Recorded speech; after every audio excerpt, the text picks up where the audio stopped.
Essa manhã nós temos aqui uma apresentação, né, da Maria Gabriela Machião Vieira. Eu quero chamar ela aqui junto com os pais.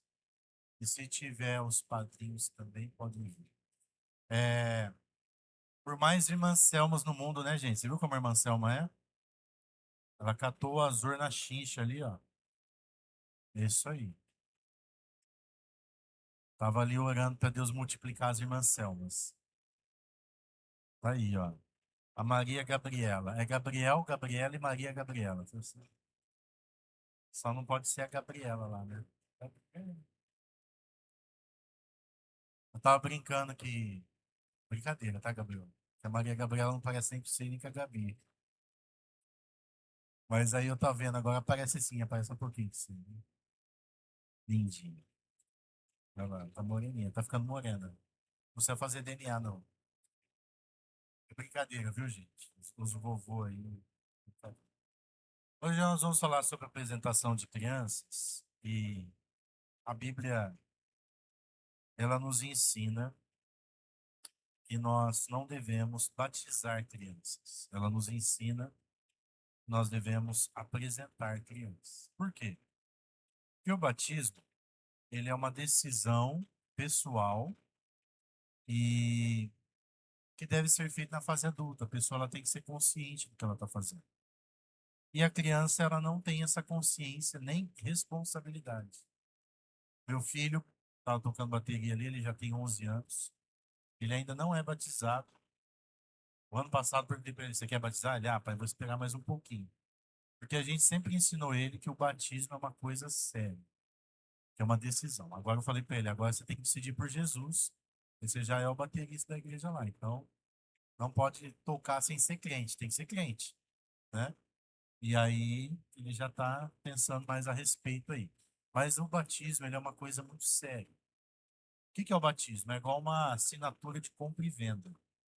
Você nunca viu criança assinar documento de compra e venda, que é uma coisa séria.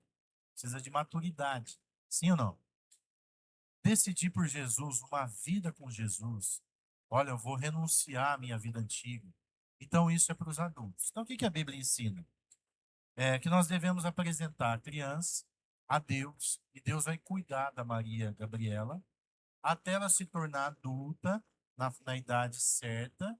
Aí os pais determinam aqui, normalmente a gente fala, depois dos 11 anos já pode ter essa maturidade da pessoa decidir por Jesus. Eu quero ler o texto então de Lucas 2:22, fala assim, ó.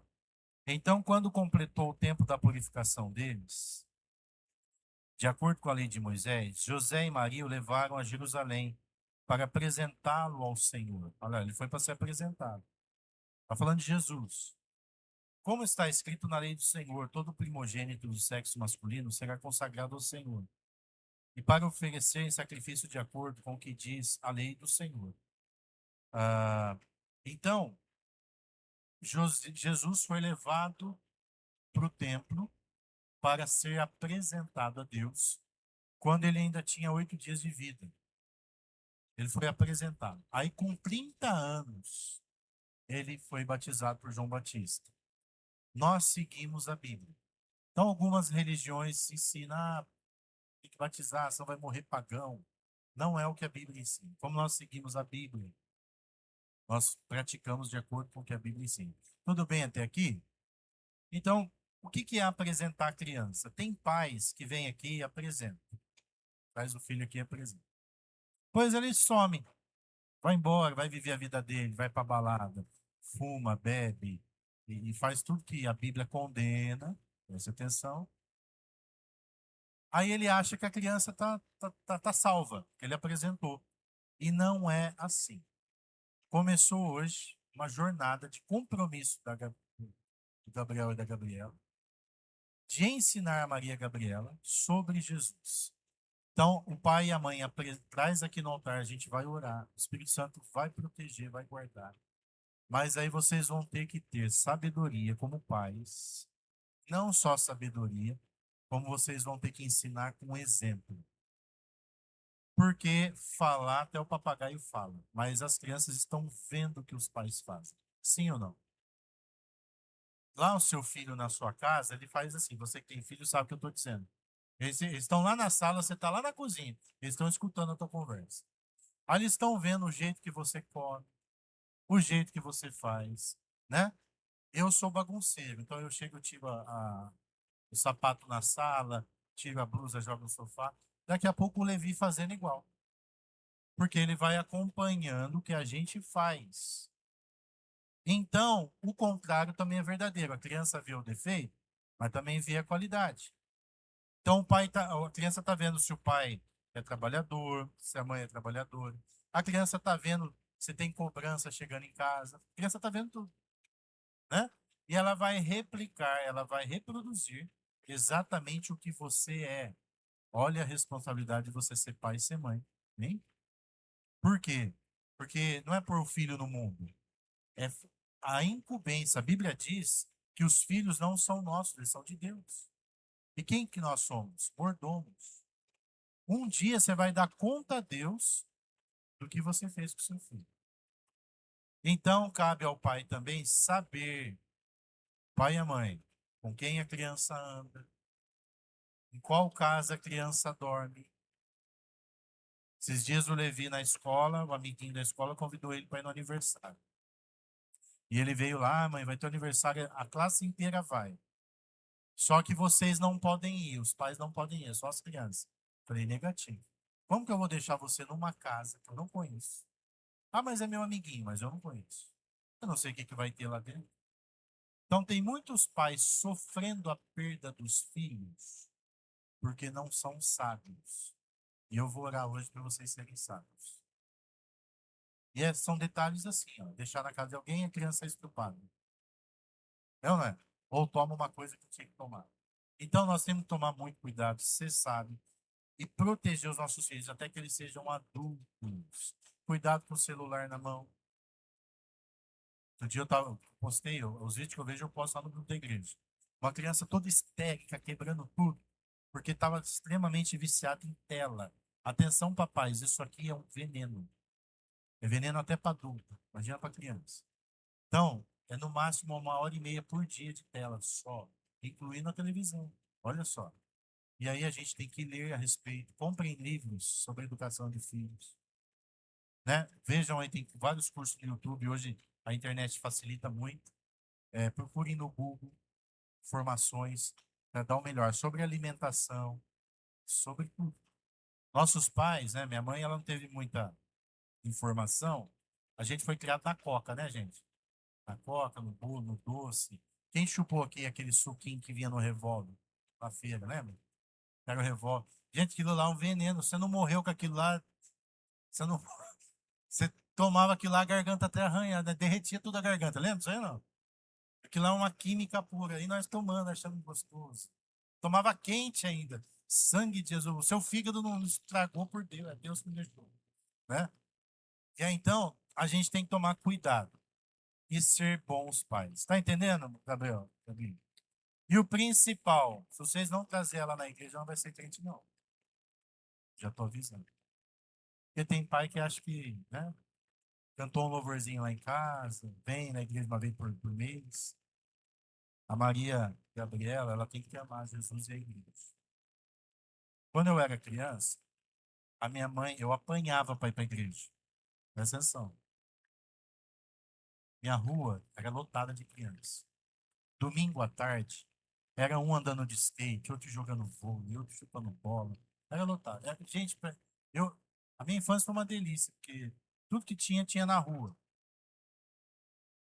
Minha mãe falava assim: você vai jogar bola até 4 horas, aí o culto começa às 7 horas da noite. 5 horas a gente já começa, a gente ia a pé de casa até a igreja. E 4 horas, gente, o jogo tava gostoso. A rua tava fervendo. Quando eu olho do lado do campinho, quem tava lá? A Armandora com a cinta na mão. Ela falou assim: se você não vir para casa, eu vou fazer você passar vergonha.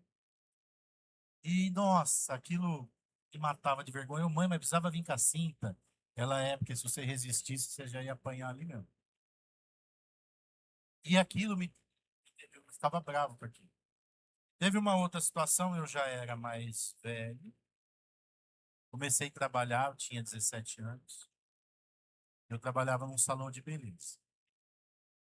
E aí as meninas, eu era bonitinho, né, gente? Eu não era gordo igual hoje, eu era bonitinho, magrinho, novinho. Duas meninas mais velhas lá quis ir comer uma pizza comigo. Ah, a gente passa lá, pega você. Eu cheguei em casa às 10 horas da noite, eu trabalhava das 2 às 10. Cheguei em casa, fui tomar banho, comecei a trocar roupa, passei perfume. E minha mãe só olhando. Aí minha mãe era inteligente, que é o que a mãe tem que ser. Foi lá, trancou o portão, trancou a porta e pôs a chave no bolso dela.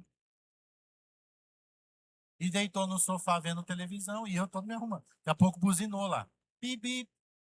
Aí minha mãe, o que é isso? Falei, eu vou comer uma pizza com as minhas amigas do serviço. Ela não vai, não. Eu falei, não, mãe, eu vou comer uma pizza. Não, você não vai. Já são 11 horas da noite. Agora não é hora de você sair. Você é de menor ainda. Eu, mãe, pelo amor de Deus, mãe. Eu vou passar vergonha. Ela vai lá e fala que você não vai, senão quem vai sou eu. Aí eu tive que ir lá todo, porque não tinha negociação. Fui lá todo envergonhado. Falei, não vai dar pra eu sair, me perdoa. No dia seguinte eu fui zoado, mas zoado. Ah, filhinho da mamãe, não sei o que lá, né? Mas hoje, com 44 anos, eu olho para trás e eu falo, minha mãe estava me protegendo ou não estava? Era para eu ser um pai precoce, talvez. Então, pais, cuidem dos seus filhos com temor. Quando eu era criança, último exemplo, exemplo bom, eu fui para a igreja e tinha um coleguinha da igreja. E esse coleguinha da igreja quase não ia para o culto. Sempre ele estava numa festinha. Cadê o fulano? Ah, foi na festinha. Cadê o ciclano? Ah, foi dormir na casa da tia. E eu estava em todos os cultos e às vezes sozinho, porque as crianças não tinham ido e eu lá sozinho. Hoje eu sou pastor. E o coleguinha que não ia, sabe lá Deus onde está. Sei que já fuma, bebe, usa droga, todo bagunçado, porque os pais não tiveram o zelo de levá-los para a igreja. Esses exemplos servem para a gente fazer correto, né? A vida é feita de escolhas, escolha o certo. Amém? Sem muita delonga, então, quero chamar a pastora Daniela aqui. E ela vai segurar a Maria Gabriela. E os pais vão se ajoelhar, os padrinhos vão ficar atrás deles. Para que serve o padrinho? Quando eles fizer tudo errado que eu falei aqui, vocês vão lá e puxam ali. Não, mas ele vai ajoelhar, ajoelha. Você consegue ajoelhar, Gabriel? Isso aí. Vocês põem a mão no ombro, assim, tá? Viu, padrinho? Se ele fizer errado, você me conta. Quando pega a cinta aqui, a igreja vai ficar de pé e vai estender a mão. Nós vamos orar.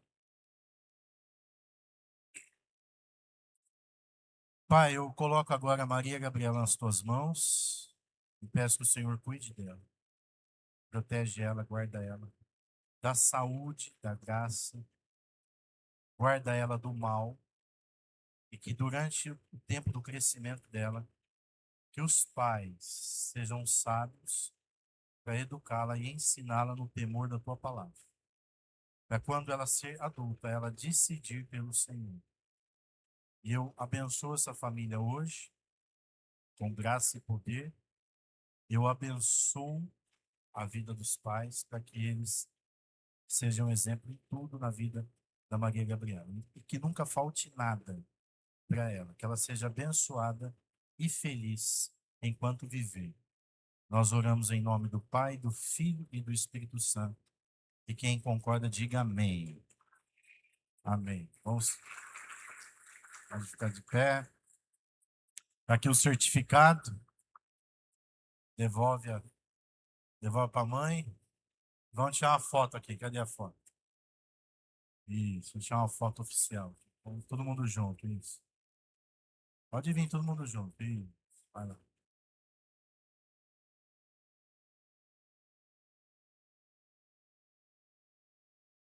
Amém. Deus abençoe. Deus abençoe. Fala que eu não cumprimentei. Deus abençoe. Deus abençoe em nome de Jesus. Deus abençoe, Gabriel. Abençoe, Gabi. Tchau, Maria Gabriela. Depois a gente conversa, tá? Muito bom. As crianças podem ir para o culto infantil. Eu tenho uma palavra de Deus para entregar para você essa manhã. Está registrado lá em Êxodo 33:15. Êxodo 33:15. Se você tiver sem a Bíblia, vai ser projetado aqui. Preste atenção nesse versículo, nós vamos ler só esse versículo.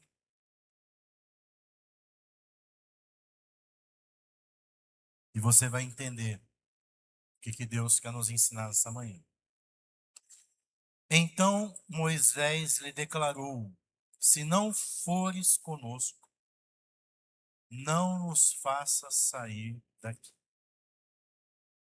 Se não fores conosco, não nos faças sair daqui. Põe a mão no seu coração e fala assim: Senhor Jesus, que nessa manhã o meu coração seja terra fértil para receber a semente da tua palavra. Eu te peço, em nome de Jesus. Amém. Moisés tinha a incumbência de tirar o povo de Israel do Egito e levar para a terra prometida. Essa era a missão dele. Moisés estava lá no deserto de Padã Arã e foi levado por Deus até o Egito, de volta ao Egito. E todo mundo já deve ter ouvido falar do Êxodo aqui. Vem as 10 pragas no Egito. E de repente o mar se abre, o povo passa em terra seca. Tudo isso é milagre. Passa do outro lado, o mar se fecha, mata Faraó e seus cavaleiros, diz a Bíblia. E eles caem então no deserto do outro lado, o deserto da península do Sinai. Eu tive o privilégio de estar lá perto. Fui lá para o Egito em 2024. Pude ver o cenário que aconteceu isso.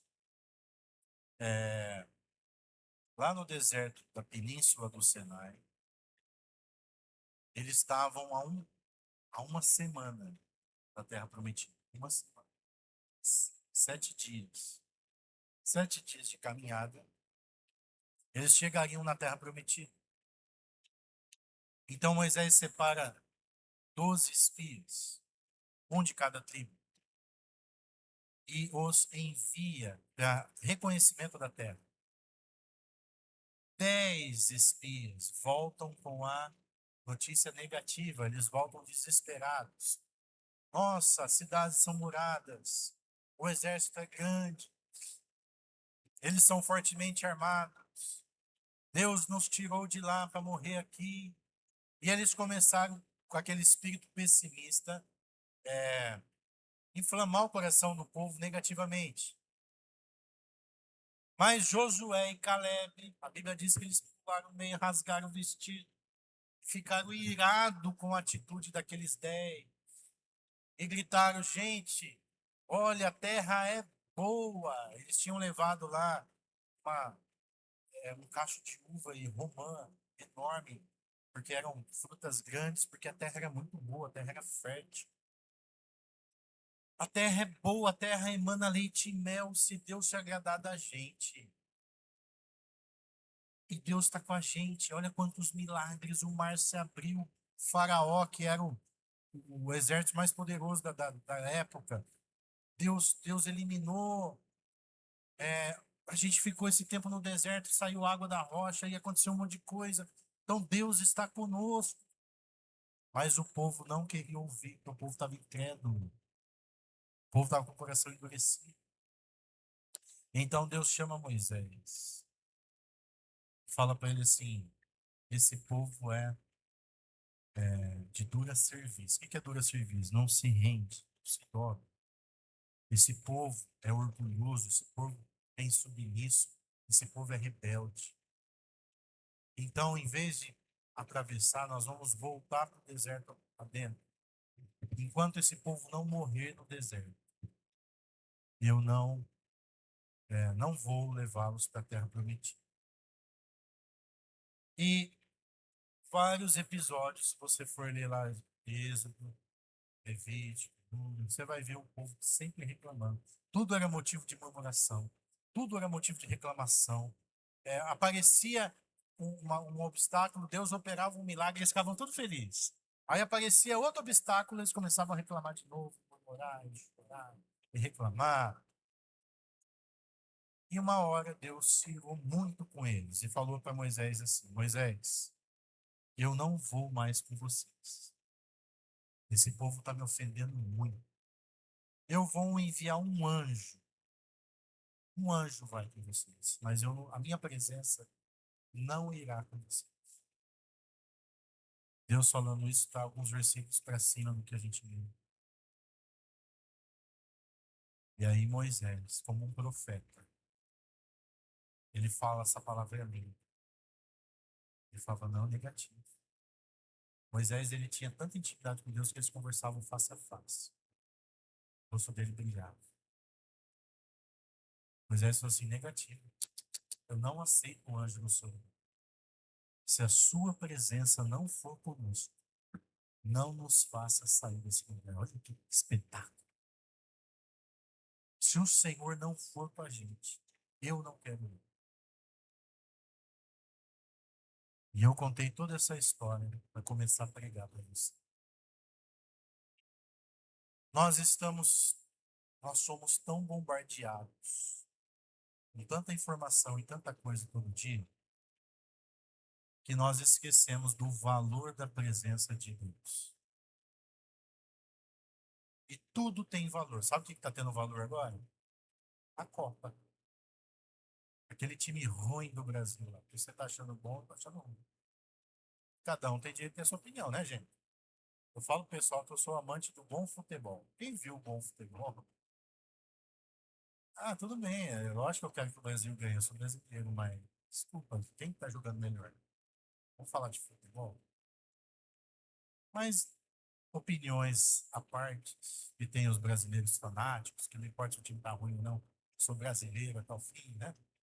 Que Deus te abençoe. Eu quero te falar agora que tem gente só falando de futebol de Copa, esquecendo de Deus.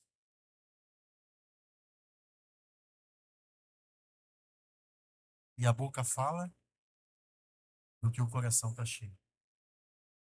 Eu não tô falando que você não tenha que ver jogo, inclusive, a gente vai assistir o jogo aqui quarta-feira. Ai, pastor, mas não é pecado? Não, não é pecado não. Pode vir, tá? Não está escrito na Bíblia que é pecado. A gente segue a Bíblia. A gente não segue religião. É, mas não tem problema você ver o futebol. Não tem problema você ser fã de algum artista que você acha, ou de algum profissional que você acha bom. Não tem problema você vestir a camisa da sua empresa. Não tem problema nenhum. Mas Deus tem que ser o primeiro lugar da sua vida. E na sua boca tem que estar Jesus. Porque nós somos tão envolvidos com as coisas do mundo que por vezes a gente esquece quem é Deus. E a gente só lembra de orar, só lembra de buscar Deus quando o bicho pega. Você quer ver a pessoa ficar crente? Você quer ver ela respirar Jesus? Quando aparece uma enfermidade na família. Ficou doente, vem jejuar, vem orar, vai, ontem. Aí jejua, faz novena, faz quinzena, faz centena, faz tudo. Vai na vigília e sobe a escada de joelho. Aí recebeu o milagre, foi curado. Ei, Brasil, Brasil. Aí esqueceu de Deus.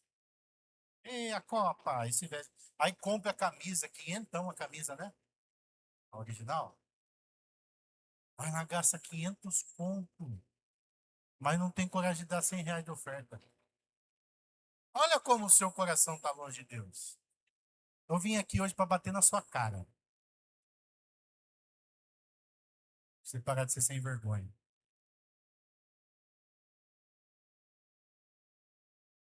Você valoriza tanto as coisas desse mundo e Deus não serve nada para você.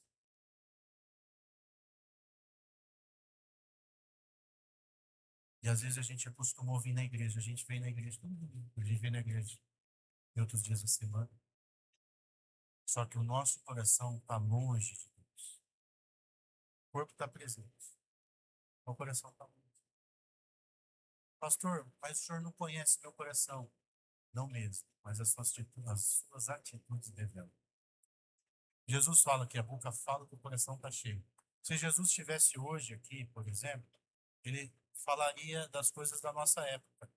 Ele falaria, por exemplo, assim: o Instagram mostra do que o coração está cheio. O Facebook revela do que o coração está cheio. As suas conversas revelam que o coração seu está cheio. Quem está cheio de Deus, quem ama Jesus de verdade, o coração dele está cheio das coisas de Deus. Davi fala assim, ó, que ele não aparta do livro da lei e medita no livro da lei. Aliás, não é Davi que fala isso. É Davi mesmo. Davi? Josué. Josué, né? Medita nesse livro de noite, para não pecar, para não errar. Não aparta do livro da lei. Acho que é Moisés falando para Josué. Moisés falando para Josué. Não aparta-te da tua boca do livro dessa lei. Fala dele de noite. A Bíblia nos convida a guardar a palavra no coração, para não pecar contra o Senhor. Irmão, o culto hoje é para você se voltar para Deus. Não lembra de Deus só quando o bicho pega, não. Hoje mesmo a gente tem oração aqui de manhã e eu entrei aqui com o coração tão sensível e tão grato, porque a gente é tão abençoado. Olha quanto você é abençoado. Olha quantas coisas você tem. Só de você estar aqui hoje. Quantas pessoas estão no hospital, estão em outro lugar, impossibilitado de estar aqui, gostariam de estar aqui, e você veio. Talvez você veio emburrado, talvez você veio empurrado. Não era o que você queria, mas você está aqui. Seja grato a Deus. Entenda que tudo que você tem vem dele, é dele. Até o fato da gente respirar. É o Senhor que está nos dando essa graça. Então, uma pessoa que ela é grata, que ela tem um coração agradecido, que ela entende que é Deus que está fazendo na vida dela, ela não consegue colocar outra coisa no lugar de Deus na vida dela. E ela sabe priorizar a Deus. Eu estava falando do Instagram aqui, eu acho que você usa o seu Instagram do jeito que você quiser, porque você é livre. Mas eu só estou falando de termômetros que a gente vê. Conversas com pessoas que a gente conversa. E a gente sabe, pelas atitudes, quem é de Deus e quem não. Não estou falando nem de pecado, não. Estou falando do que está na cabeça, que está na mente, que está no coração. Tem gente que você vai conversar com ele, ele só fala de dinheiro, de viajar, de conquistar, de ter, de fazer. Aí você fala, puxa, o coração dessa pessoa está cheio de dinheiro. O outro só fala de profissão, não, porque eu vou conquistar, porque eu vou ser, porque eu vou acontecer, porque eu aquilo. O coração dele, o foco dele está nisso. Aí tem aquele que você vai conversar com ele, ele fala assim, puxa, eu preciso agradar a Deus. Eu preciso melhorar. Eu preciso ser um pai melhor, eu preciso ser um marido melhor. Eu preciso ser um crente melhor. Nossa, eu não estou orando. Outro dia eu estava conversando com o irmão, ele falou, nossa, pastor, eu não estou jejuando, não estou orando. Meu Deus. Aí eu falei, opa, esse coração aí está do jeito que Deus gosta. É o coração que reconhece o quanto ele precisa se encher de Deus. O quanto ele precisa estar perto de Deus. Você quer um termômetro para saber se você está perto de Deus ou não? Quantas vezes você orou essa semana? Não precisa responder, não. Quantas vezes você leu a Bíblia? Faz quanto tempo que você não chora de sentir a presença de Deus? Tão gostoso, né? Hoje de manhã aqui, a presença de Deus está tão forte que você chora. E já com o coração grato. E saber que eu tenho um Deus que cuida. A gente cantou aqui, ó, vários louvores hoje. Pois eu sirvo um Deus que é tão grande. Há pessoas que vêm na igreja para usar a Deus. Elas querem que Deus faça o que elas querem. Nossa, eu vou na igreja hoje que eu estou precisando de uma bênção, precisando de um milagre. Aí ela quer só algo de Deus. Ela veio para receber de Deus. Eu quero convidar você a vir no próximo culto para adorar a Deus, para dizer para Deus quem Ele é, para dizer para Deus que você precisa dele. Eu quero te convidar a vir no próximo culto para dizer para Deus que sem Ele você não é nada.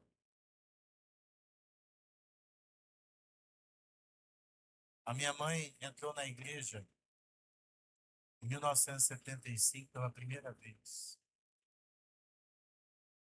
Estavam cantando um hino assim: sem Deus nada somos neste mundo. Sem Deus nada podemos fazer. Nem as folhas das árvores se movem, se não for pelo seu poder. Aquilo impactou, ela se converteu com esse. Ela falou: eu nunca imaginei que sem Deus a gente não era nada. A palavra entrou no coração dela.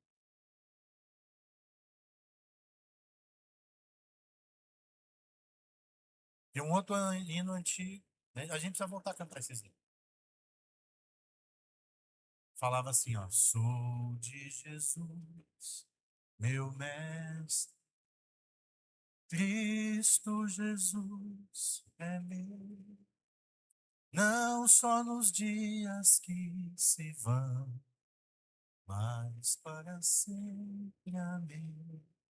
Eu sou de Jesus, Jesus é meu. Esses louvores falam de intimidade, de comunhão, de saber o que você vem fazer nele. Tinha um outro louvor que é o que a gente tem que cantar e viver. Serei fiel, precioso Jesus, serei fiel. Você é fiel mesmo? Cada hora em meu viver, serei fiel. Gente, a gente não vem na igreja para ser abençoado. A gente vem na igreja para servir a Jesus. Porque ser abençoado é um resultado, é uma consequência de quem serve a Jesus. O que que é então o evangelho? O que que é cristianismo? O que que é seguir Jesus? É você entregar sua vida para Jesus e falar assim: a partir de agora o Senhor é o Deus da minha vida. Eu tenho um Senhor. Sabe o que que é Senhor na Bíblia? Quando a Bíblia fala de Senhor, ela está fazendo a alusão, a explicação do Senhor e do escravo. Está falando de escravidão. Todo escravo tem o seu Senhor. Quando você fala assim, Jesus é o meu Senhor, você está dizendo: eu sou escravo dele. Eu sou escravo da vontade dele. E o escravo, ele não tem direito a nada. Então não é assim o que você quer, é o que Deus quer para você. E a Bíblia fala que a vontade de Deus é perfeita e agradável. Eu não sou escravo de um Deus carrasco que só quer se aproveitar de mim. Não. Quando eu escravizo a minha vontade, submeto ela à vontade de Cristo, vai ser a melhor coisa para a minha vida. Então, o que um cristão que entendeu que ele é escravo de Cristo, que ele entregou a vida dele para Cristo, e ele vem na igreja para servir a Cristo, como deve ser o comportamento dele? Preste atenção. Todo dia de manhã você acorda e fala assim: Senhor, o que é para eu fazer hoje? Senhor, este lugar que eu estou indo, o Senhor se agrada disso aqui? É para eu ir neste lugar? O Senhor vai estar comigo neste lugar? Vestido, roupa, nossa igreja não tem uso e costumes. Você não é obrigado a usar saia. Mas a gente ensina que você tem que se vestir bem. Então você vai vestir a roupa, você pergunta assim, Senhor, essa roupa aqui está te agradando? Essa roupa está adequada para um servo de Deus? Ou essa roupa está te escandalizando? O Senhor irá comigo? O Senhor vai ir comigo com essa roupa? Deus não estava querendo mais ir com o povo de Israel, de tão rebelde que eles estavam. Irmão, se você quiser ter a presença de Deus na sua vida todo dia, te acompanhando, não é sobre você, é sobre Ele. Você precisa se encaixar na vontade dele. Às vezes você precisa perguntar se o seu comportamento, se as suas decisões estão agradando a Jesus. Porque a gente foi ensinado de um jeito errado, principalmente quem não é da igreja, que Deus é bonzinho. Tem gente que acha que Deus é hippie, né? Deus é aquele cara gente boa, paz e amor. E você faz tudo errado, ele fala, meu filho, é isso aí mesmo. O importante é ser feliz. E a pessoa faz tudo errado, vai lá, faz tudo que não presta, faz tudo quanto é jeito, e ela acha que Deus está aplaudindo e está sempre abraçando. Não é assim. Não é assim que a Bíblia diz. A Bíblia diz que tudo tem consequência. E as nossas atitudes, as nossas decisões geram consequências. Eu vi um vídeo na internet de um motoqueiro que ele estava abaixo da câmera, o capacete dele, porque pelo movimento dava para ver a mão dele e as coisas estavam. Então a câmera estava com ele ali. E aí ele começou a discutir com o cara do carro. Começou a xingar o cara do carro e tal, e o cara do carro, o que que é, não sei o que lá e tal. Aí ele vai acelerar a moto, ele chuta o retrovisor do carro, quebra o retrovisor do carro e acelera. Aí o cara dá um tiro. Pá! Pega bem na coluna dele. Aí ele, ai, ai, ai, ai, e cai. Aí tá lá no vídeo assim, esse cara morreu porque era valentão. É claro que ninguém tem que dar tiro em ninguém, mas aí eu vi aquele vídeo lá e fiquei pensando, se ele tivesse indo para a igreja, servindo a Deus, talvez isso não teria acontecido. Claro que acontece outros episódios. Mas, irmão, eu quero dizer com esse vídeo que eu vi, é que você pode evitar tantas desgastes na sua vida fazendo certo. Tem gente sofrendo, apanhando, mordendo corrente, porque não está fazendo aquilo que agrada a Deus. Está vivendo uma vida totalmente longe do que Deus tem para ela. Ela nem pergunta para Deus se o que ela está fazendo está certo ou errado. Ela vai vivendo igual boi brabo, vai batendo cabeça aí, e vai vivendo uma vida toda bagunçada. Você quer ser feliz? Você quer ter um casamento feliz? Você quer ser bem-sucedido do jeito certo? Porque ser bem-sucedido não é ter só dinheiro. Ser bem-sucedido é ter uma vida abundante. O que é uma vida abundante? Ter uma vida abundante, na minha opinião, é ter o necessário. Eu costumo dizer aqui na igreja, eu não quero ter iate. Para que eu vou ficar com a champanhinha lá no iate, gravando selfie, para mostrar para os inimigos?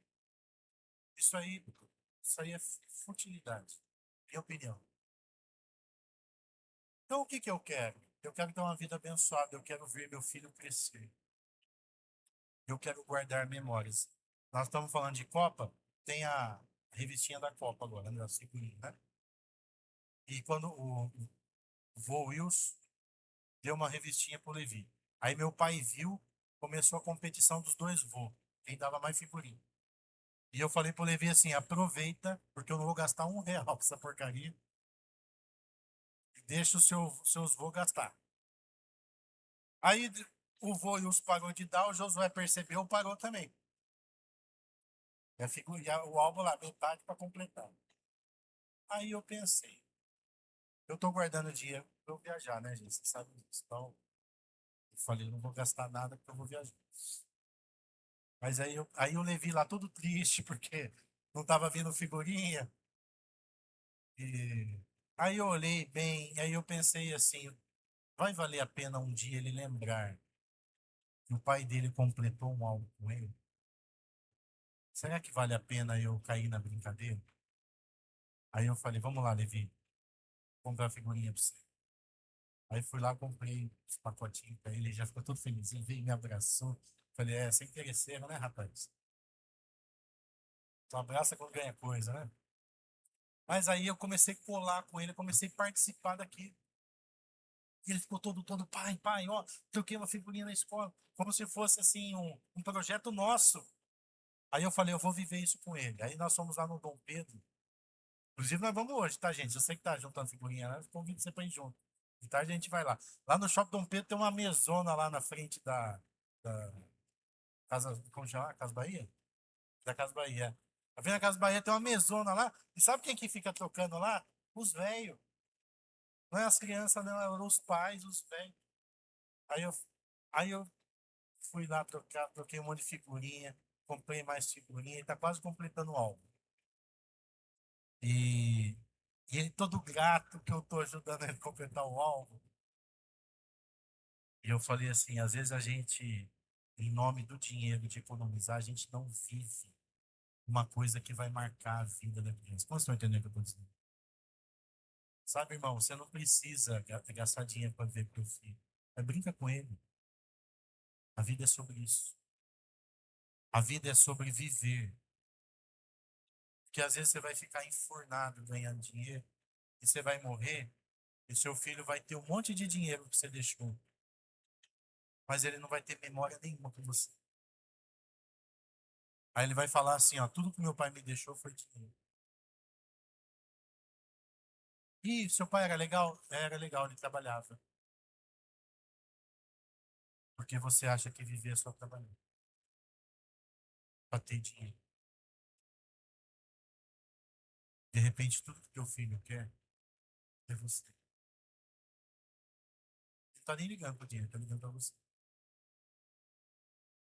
Tô falando de coisas que de repente a gente precisa pensar. Preste atenção. Além de você cuidar da sua família, a principal coisa que você tem que cuidar é do seu relacionamento com Deus. Eu já pequei várias vezes de eu ficar o dia inteiro resolvendo coisas e eu não ter nenhum momento para eu falar com Deus. Eu não ter nenhum momento para eu sentar e ler a Bíblia e ter a minha devocional com Deus.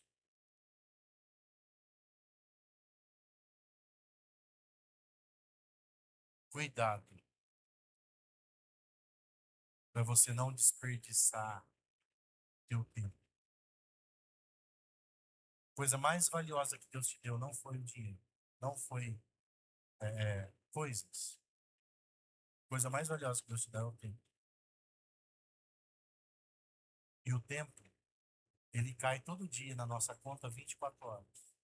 Todo dia Deus dá 24 horas. Só que se você não gastar, não tem como economizar. No final do dia, gastou as 24 horas. Que jeito que você está gastando as suas 24 horas? Faz 44 anos que eu estou gastando as minhas 24 horas. Eu olho para trás e eu falo, meu Deus, quanto tempo eu joguei fora. Quanto tempo eu perdi com coisas fúteis. Quanto tempo eu perdi brigando com os outros. Para fazer os outros entender e o cara não quer. O cara estava disposto a não entender. E eu perdi tempo porque ele não ia entender mesmo, não queria saber de nada. Gente, eu amadureci. Hoje eu falo para a pessoa assim: olha, o rio corre para lá. Ela fala, não, corre para cá. Eu falo, você tem razão, não corre para lá. Não adianta. A montanha tá lá, a barranceira tá lá. Tá todo mundo vendo o rio para lá. O cara tá falando que tá correndo para lá. Só você dar um tapa, mas mesmo você der um tapa, ele vai ficar com raiva do você e não vai mudar de opinião. É assim ou não é? E eu não discuto mais, não falo mais nada. Eu deixo quebrar a cara. Tem duas coisas, duas formas de alguém mudar.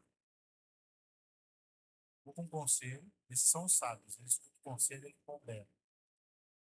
Tem o burro chucro mesmo, que aí ele quebra a cara e se arrebenta inteiro. Tem uns que mesmo assim ainda continuam na burrice, né?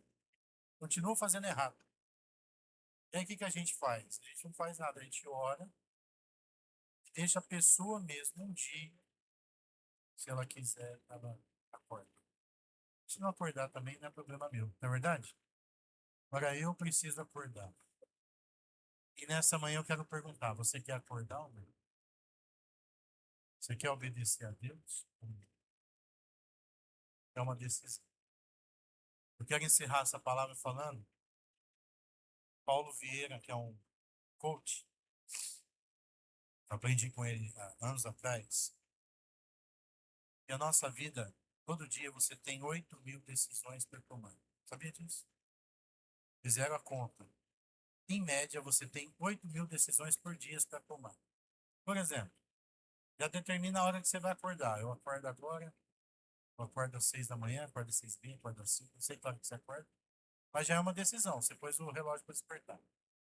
Aí você levanta, você tem a decisão, vou levantar ou vou esticar a mão um pouquinho na cama? Vou escovar o dente ou não? Vou tomar café ou vou ficar de jejum? São decisões. Vira o carro para a direita ou para a esquerda? Ando na velocidade ou acelero e tomo multa? Vou responder esse imbecil? Vou arrumar uma briga, chutar o retrovisor? Ou vou ficar na minha, voltar para minha casa? Decisões. A Bíblia nos convida a tomar decisões consultando a Deus. Foque a sua vida em consultar a Deus. Quais são as melhores decisões que você deve tomar? Fui aconselhar um casal que queria se separar. E eu já comecei assim, ó. Eu vou aconselhar vocês, mas vocês fazem o que vocês quiserem. Eu não quero que ninguém fique casado ou largue, porque o pastor mandou. Eu só vou fazer algumas observações, falei para eles. E vocês ponderem, pensem, reflitam, depois vocês me falam o que vocês acham. E eles estavam decididos a largar. Primeira pergunta que eu fiz: vocês já pensaram na filha de vocês? E de repente você está tão cego na sua verdade, no seu egoísmo, na sua vontade, que você não pensou na criança. Preste atenção, pais. Toda decisão que eu tomar, meu filho vai sofrer. Toda. Até de eu chutar um retrovisor. Aquele pai que morreu, o filho dele ficou órfão. Por causa de um chute no retrovisor que ele deu. Ele não pensou no filho dele na hora de chutar o retrovisor. Ele só pensou que ele era machão, que ele ia fazer ali um desaforo com o outro e que não ia dar em nada. Acho que ele pensou nisso. Só que ele não pensou que o cara poderia estar armado e dar um tiro nele. E ele não pensou na consequência. A maioria das pessoas não pensam na consequência dos atos delas. Pergunte para uma criança sem pai e sem mãe o quanto é terrível crescer sem o pai dentro de casa sem a mãe. Eu já tive vontade de largar da pastora várias vezes, e ela de mim também. Mas além de eu pensar que eu sou servo de Deus, que eu sou pastor, que eu tenho que ser exemplo para o rebanho, eu também pensava assim: se eu largar dela, como que o Levi vai ficar? Então eu acho que é melhor eu engolir o meu orgulho em nome da responsabilidade que eu tenho. Sabe como que chama isso? Entre tantas palavras, isso também chama-se caráter. Porque uma pessoa de caráter, ela toma decisões baseando as consequências. A pessoa sem caráter, ela não pensa em consequência nenhuma. Ela vai fazendo o que dá na cabeça dela e ela não está nem aí. Depois ela ainda joga a responsabilidade nos outros. Ah, é culpa do governo, é culpa da polícia, é culpa não sei de quem. E a pessoa de caráter, o caráter transformado em Jesus, ela fala assim: não, a culpa é minha, eu preciso mudar. Então saia dessa manhã, voltando para o versículo, decidido a caminhar com Deus. Dizer para ele assim: Senhor, eu não vou dar um passo se a sua presença não for comigo. Mas saiba que a presença de Deus com você implica a vontade dele na sua vida. Porque ele não vai caminhar com você se você não fizer a vontade dele. Quantos estão entendendo? Tem gente achando que está com Deus, mas não está não. Suas decisões são todas equivocadas. Suas atitudes, seu comportamento não tem nada a ver com Deus. Deus não está com você. Quer ver um exemplo de onde Deus não está? Próximo carnaval, vou dar um jeito de entrar lá na Sapucaí, com a Bíblia na mão. Vou pedir para subir num carro alegórico, para aqueles que ficam bem no meio, o mais bonito, mais visível. Catar o microfone e vou pedir para fazer um minuto de silêncio. Gente, para um pouquinho, para o batuque aí. Vamos todo mundo agora, por favor, ajoelhar. Vamos fazer uma oração? O que vocês acham que vai acontecer comigo?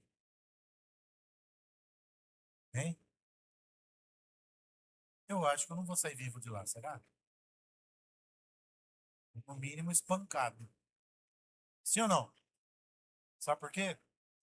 Porque Deus não está naquele lugar.